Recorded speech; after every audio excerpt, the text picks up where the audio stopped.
बोलिए सदगुरुदेव की जय। साहब। चिंता तो सतनाम की,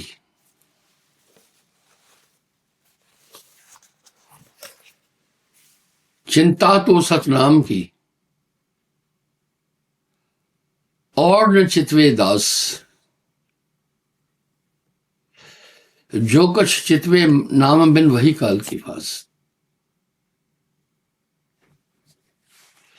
कम से कम एक बात दुनिया के अंदर सर्वमान्य है, सभी धर्मशास्त्र भी उस बात को समभाव में कह रहे हैं।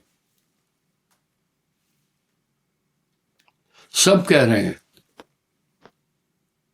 सिमरण।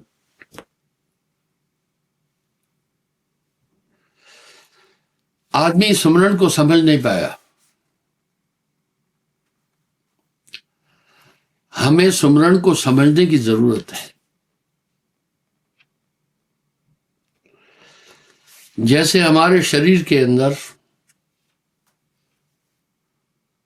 ऊर्जा संचालन का एक ही रास्ता है, खुराक, चाहे वो किसी भी प्रकार से है। इसी तरह ईश्वर तक, आत्मा तक पहुंचने का एक ही सूत्र है, ध्यान।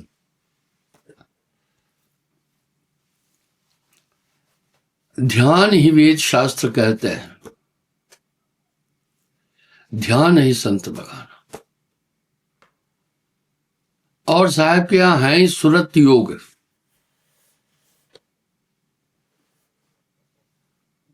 साहब बार बार एक बात कह रहे हैं, सुरत योग, सुरत संभाल। वजह क्या है? आपकी आत्मा और कुछ नहीं है, सुरती, ध्यान। इसलिए दुनिया के जितने भी मत मतांतर हैं,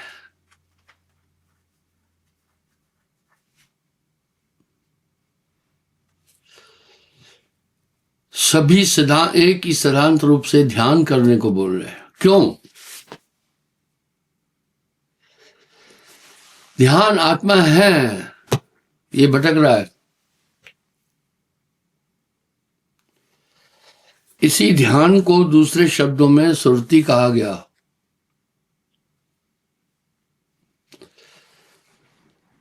इसलिए साहब एक शब्द कह रहे हैं, सूरत संभाले कहा जाए। भाई सूरत संभालने की जरूरत है।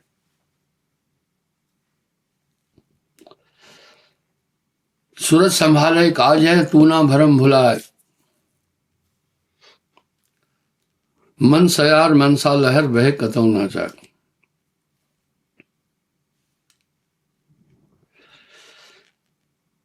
उठ जागरी मेरी सूरत सुहागन जागरी। आप एक चीज देखना, जागत सोवत धर धर मारे, 24 घंटे ये सूरत भटक रही है।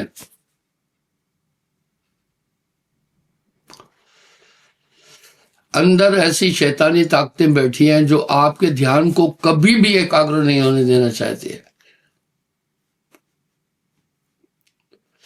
हमें ये जानना होगा।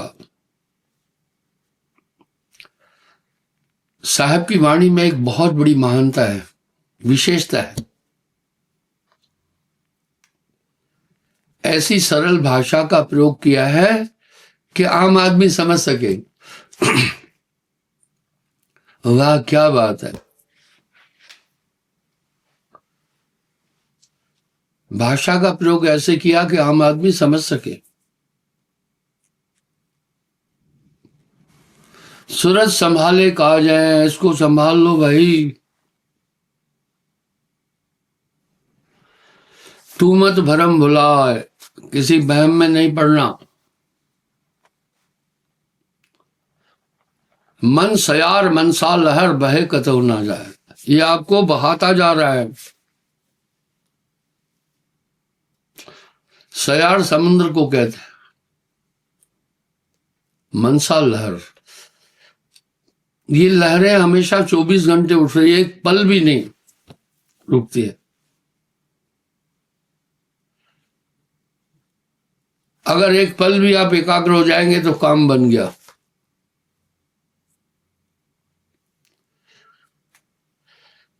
इस पर साहब ने बहुत सुंदर आइडियोलॉजी बोली। तन थिर,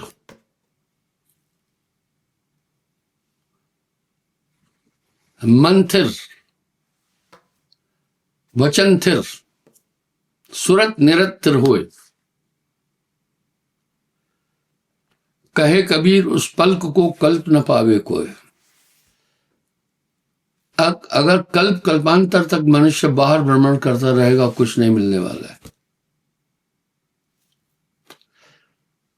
कितनी सरल भाषा का साहब ने प्रयोग किया। अच्छे वक्ता की खूबी है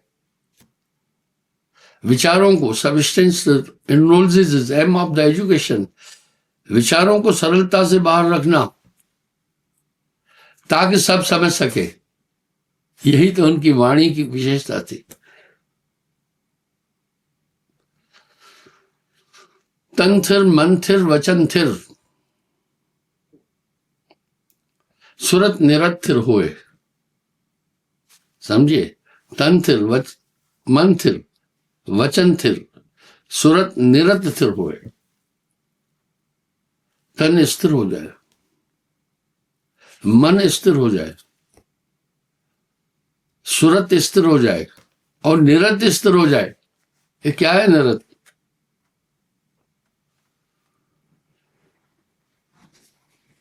निरत सुरत का एक अंग है। वही निरत आपके वाइटल ऑर्गन चल रहे हैं, उनको चलायमान कर रही है। वही सब काम करते, सोते, जागते, श्वास ले रही है। वाह निरत।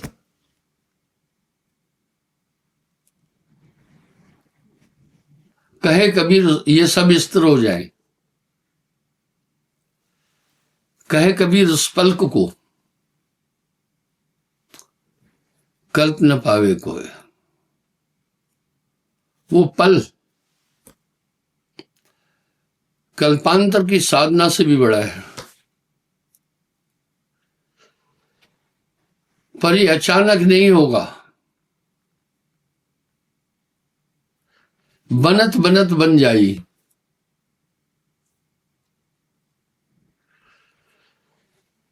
साहब के द्वारे लग रहा है भाई।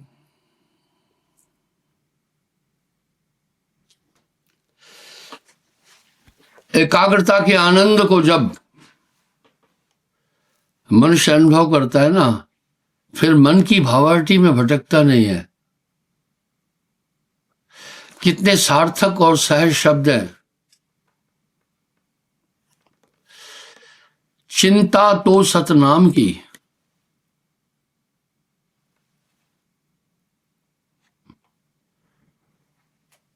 भाई चिंता तो सतनाम की,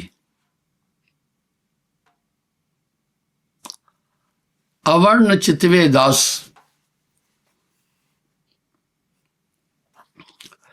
जो कछु चितवे नाम बिन, वही काल की फांस कबीरा, वही काल की फांस। इतनी बारीकी से आपकी आत्मा को मन भटकाता है, आदमी नहीं समझ पाता है। तय है कि आप ये समझ चुके हैं कि हमें ध्यान में बैठना है और ध्यान के एकीकृत करने का साधन भी सुमरण है। आप कंफर्म है? फिर भी क्यों नहीं हो रहा ऐसा?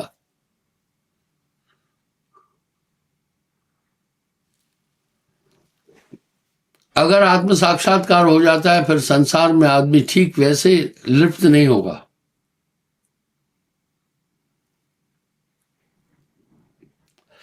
जैसे बहमवश कभी कभी आप रस्सी को सांप मानकर भयभीत हो जाते हैं, ऐसा होता है।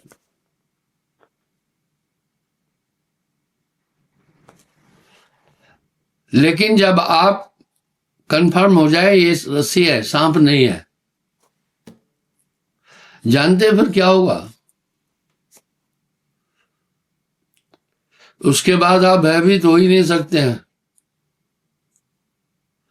आपका भ्रम नाश हो जाएगा, नष्ट हो जाएगा। अगर आप खुद भी चाहेंगे ना कि मैं डरूं, आप नहीं डरेंगे। आप पूरा जोर लगाना कि रस्सी सच में सांप है, ये भाव लाने का कभी भी नहीं हो पाएगा।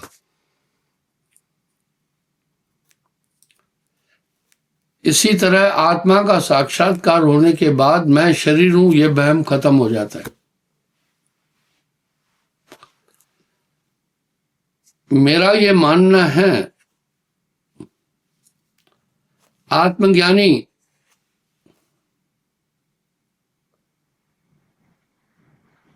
कभी भी फिर अपने को शरीर नहीं मानेगा, पर शरीर को अपने वस्त्रों की तरह मानेगा। वो फिर शरीर के सुख और दुख का भागी नहीं बनता है। क्या बात कही नानक देव जी ने, सुख दुख जह व्यापे नहीं,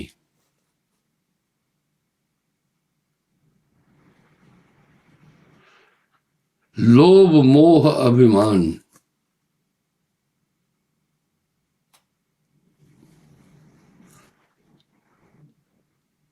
सुख दुख जह व्यापे नहीं,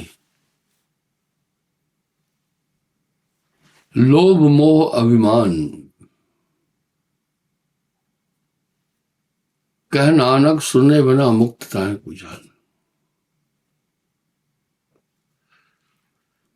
वो एक अलग किस्म का जीवन जिए, उसमें आसक्ति नहीं आती है।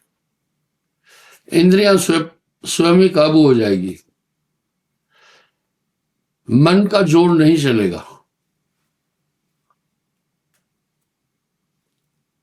हृदय में निवास करने वाले मत्सर काम क्रोध लोभ मोह अहंकार अपना बल नहीं दिखा पाएंगे। मैंने एक ही बात कही, ब्रह्मवश रस्सी को सांप समझने से भय आ जाता है।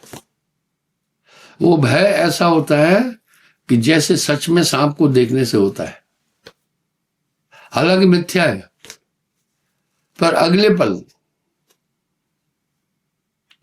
जब ये बोध हो जाता है ये रस्सी है, उसके बाद भय का विनाश हो जाता है। यही कहा वशिष्ठ ने राम जी को, हे राम, आत्म साक्षात्कार के बाद देहाध्यास खत्म हो जाता है। देहाध्यास का मतलब है मैं शरीर हूं।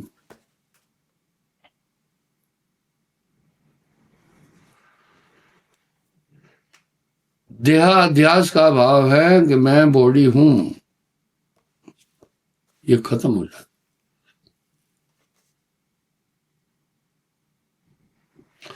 जैसे मूर्ख बालक परछाई को देखकर भयभीत होता है,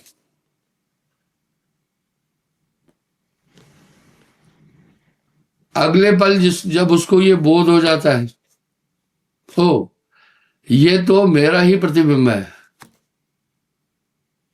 उसका भय नष्ट हो जाता है।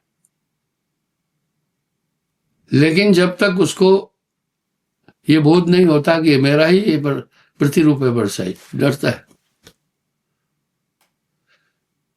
इस तरह आदमी अज्ञानवश अपनी परछाई से लड़ रहा है।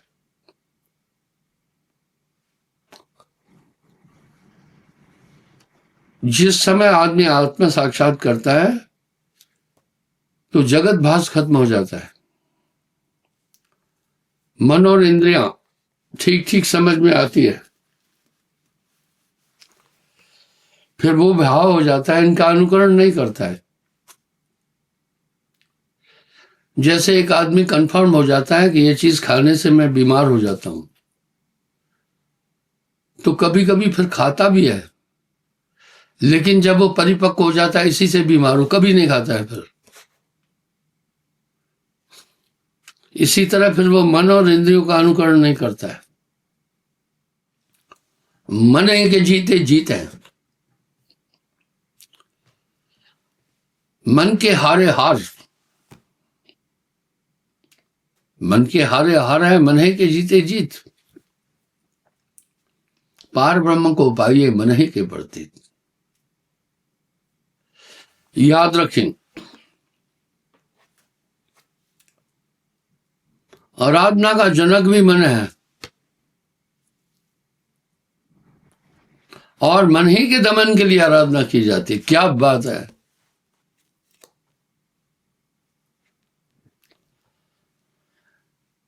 मूर्ख है मन। जैसे छोटा बालक कुछ ऐसी चीजों का सेवन करता है जो उसकी सेहत के लिए अच्छी नहीं, जब उसे रोको तो दुखी हो जाता है, रोने लगता है। बस यही बात है, हम प्रभु से वो चाहते हैं वो जो देना नहीं चाहता है, और जो वो देना चाहता है हम लेना ही नहीं चाहते।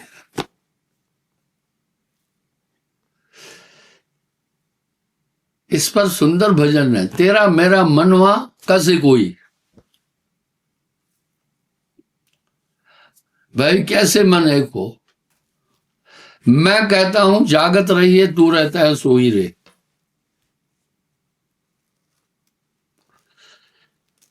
मैं कहता सुरझावन हारी, तू रहता उर्जाई रे।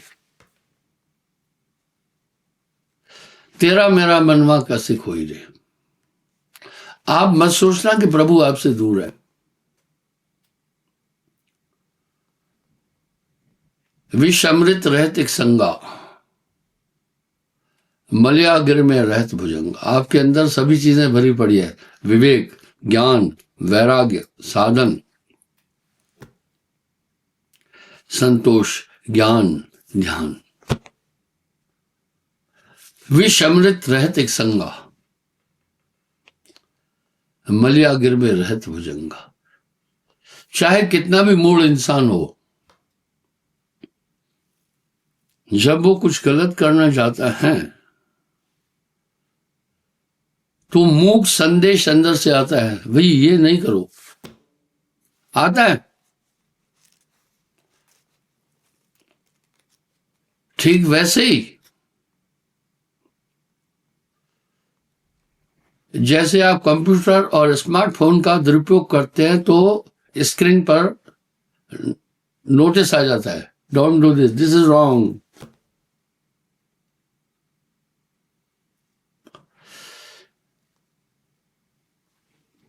इस शरीर में ज्ञान के भंडार भी है।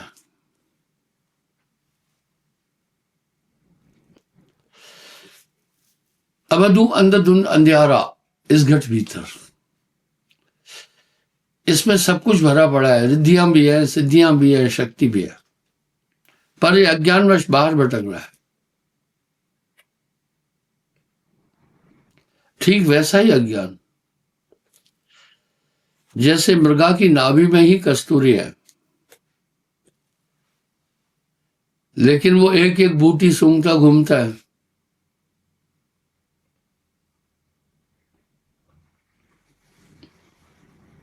वो एक एक बूटी सूंघता रहता है, बाज के भटकने से दिल है। इसलिए अंतर्मुखी तो हो जाओ ना। अध्यात्म बाहर भटकना नहीं है। अध्यात्म ये है कि हमारा मन कैसे काम कर रहा है, हमारी आत्मा कैसे काम कर रही है, हमारे अंदर विरोधी शक्तियां हैं क्या क्या है, कौन कौन है। ये मंथन ही अध्यात्म है। अध्यात्म कोई यात्रा नहीं है, अध्यात्म कोई परिक्रमा नहीं है। इसलिए ये सर्वसम्मति से मान्य तथ्य है, प्रभु तुम्हारे अंदर है। फिर इंसान क्यों बाहर भटक रहा है? इसका कारण है पलट वजूद में अजब विश्राम है, होए मौजूद तो समझ पाए। दिव्य दृष्टि कहीं नहीं है, आपके ध्यान में है। जैसे एकाग्र होते जाओगे, ऐसे अंदर में रहने वाले मत्सर, काम, क्रोध, लोभ, मोह, अहंकार सब समझ में आते जाएंगे।